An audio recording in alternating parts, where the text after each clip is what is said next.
Pode parecer óbvio, mas o oxigênio é um fator crítico ao estabelecer nossas limitações. E quanto mais alto você vai, menos oxigênio há. Em altitudes elevadas, a pressão é menor, o que significa que há menos oxigênio no ar que você está respirando, e o corpo pode ser bastante sensível quando se trata de níveis de oxigênio. Nesse cenário, ele expressa seu descontentamento na forma de hipóxia e doença da altitude. Isso normalmente começa a afetar a partir de 5.000 pés, aproximadamente 1.500 metros acima do nível do mar. Sua taxa de respiração aumenta conforme seu corpo tenta obter mais oxigênio. Apesar disso, seus músculos ainda não receberão oxigênio suficiente, dificultando exercícios simples como caminhar. Você se sentirá cansado, mas terá dificuldade para dormir porque os centros do sono do cérebro não receberão oxigênio suficiente. Essas condições só pioram quanto mais alto você vai. Por volta dos 8.000 pés, esses sintomas podem progredir para tonturas e dores de cabeça, levando a náuseas ou vômitos. Essas formas iniciais de doença da altitude, conhecidas como doença aguda da montanha, normalmente não são fatais e desaparecem quando você desce para uma altitude mais baixa. No entanto, se você continuar acima de 3.048 metros, deixando o que é chamado de zona eficiente fisiológica, então você corre o risco de desenvolver edema cerebral e pulmonar de alta altitude, onde o líquido se acumula ao redor do seu cérebro e nos seus pulmões. Sem tratamento rápido, isso pode ser fatal. Se você não sofrer de doença aguda da montanha, a partir desta altura, a temperatura normalmente ficará abaixo de zero e continuará diminuindo conforme a altitude aumenta, o que significa maior chance de sofrer congelamento, pois o sangue é desviado das extremidades para o núcleo do corpo. A 16.000 pés, você estará tentando sobreviver em temperaturas de menos 17 graus Celsius. Agora, essas temperaturas variarão de acordo com a taxa de variação, que é ditada pela umidade do ar. Mas não apenas as pessoas sobrevivem a essa altura. Pode surpreendê-lo descobrir que, logo acima disso, a 5.081,6 metros, você encontrará o assentamento humano permanente mais alto. Rinconada é um assentamento de mineração de ouro de entre 50.000 a 70.000 pessoas nas montanhas andinas do Peru. Nesta altura, cada respiração que você dá contém apenas metade da quantidade de oxigênio do ar ao nível do mar. Então, como diabos os residentes sobrevivem em um ambiente tão severo? Há debate sobre a tolerância dos nativos de alta altitude ser genética ou resultado de exposição a longo prazo. De qualquer forma, eles tendem a ter maior capacidade pulmonar e seus corpos fazem uso mais eficiente do oxigênio disponível, resultando em melhor sono e desempenho físico. Entretanto, essas características não são garantidas entre nativos de alta altitude. A doença crônica das montanhas afeta quase 25% da população de Larinconada e de 6 a 20% dos residentes acima de 8.000 pés, 2.500 metros, em todo o mundo. Essa condição causa um aumento excessivo das células vermelhas do sangue, que pode resultar em insuficiência cardíaca e morte, entre outros sintomas. A única cura é descer para uma altitude mais baixa, mas em alguns casos, os sintomas serão irreversíveis. La Rinconada, o assentamento permanente mais alto do mundo, está a 19.520 pés, ou 5.950 metros. Essa é a maior altura registrada que os humanos podem tolerar permanentemente.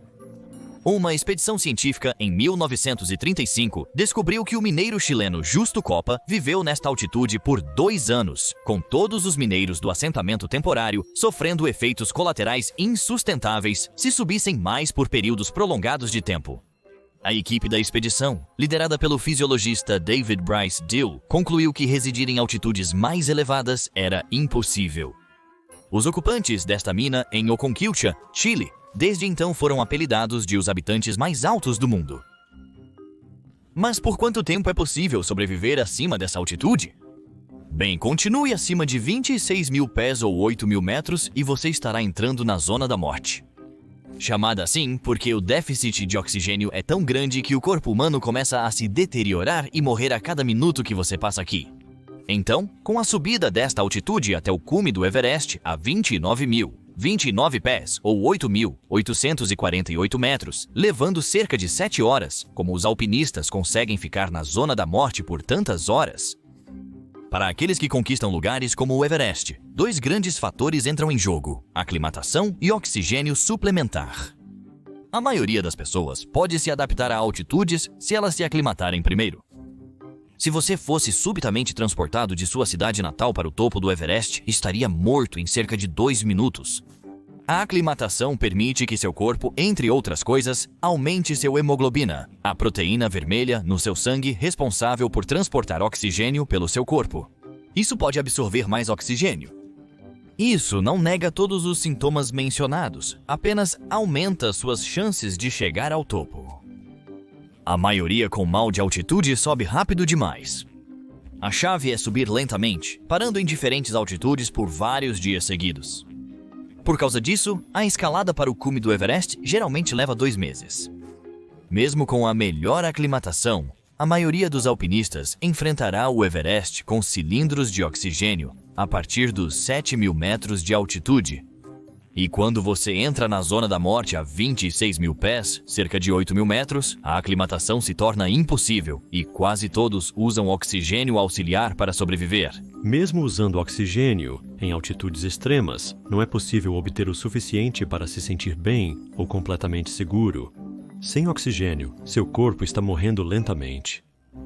Apesar da necessidade de um fornecimento constante de oxigênio não se encaixar exatamente na descrição de uma altura sobrevivível, um grupo de elite de alpinistas ultrapassou os 26 mil pés e atingiu o ponto mais alto do planeta sem ajuda de oxigênio extra. Nessas alturas, cada respiração que você dá contém apenas cerca de 1/3 do oxigênio, que normalmente estaria inalando ao nível do mar. Lá em cima você faz algo que é muito aeróbico de repente, e você fica lá por 10 minutos tentando recuperar o fôlego. Ed Viestas, que escalou todas as 14 das montanhas mais altas do mundo acima da marca da Zona da Morte, é um dos cerca de 200 pessoas que já chegaram ao cume do Everest sem oxigênio suplementar. Este clube de elite representa apenas 3% do total de cumes do Everest, mas 22% das 111 mortes que ocorreram acima de 26 mil pés. Compreensivelmente, a maioria das pessoas tende a apreciar a vista, tirar uma selfie e começar a descer da Zona da Morte. Mas Babushiri Sherpa decidiu ficar por mais tempo, permanecendo no topo por incríveis 21 horas. Como não é surpresa, este é o maior tempo registrado que alguém passou no cume.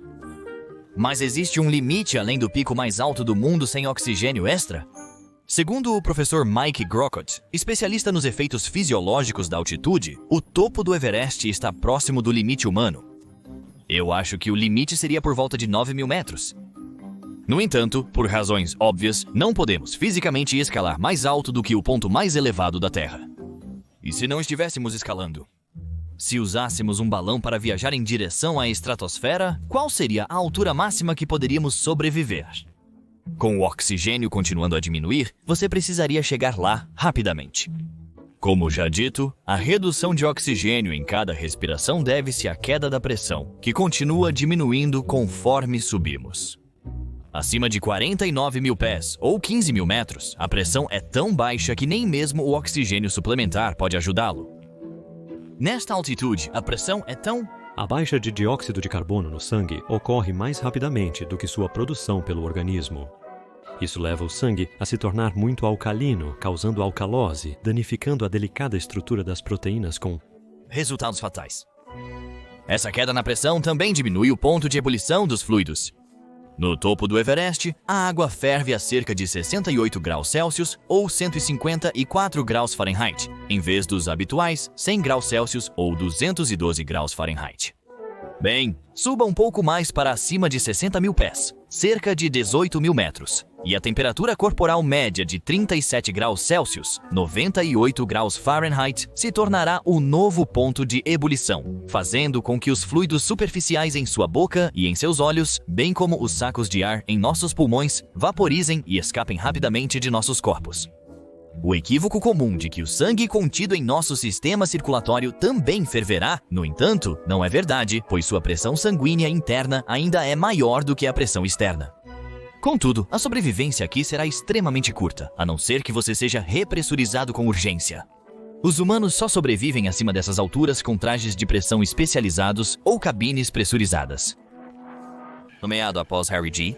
Armstrong, o limite de 60 mil pés ou 18 mil metros, conhecido como limite Armstrong ou linha Armstrong, é considerado o limite absoluto para a sobrevivência humana.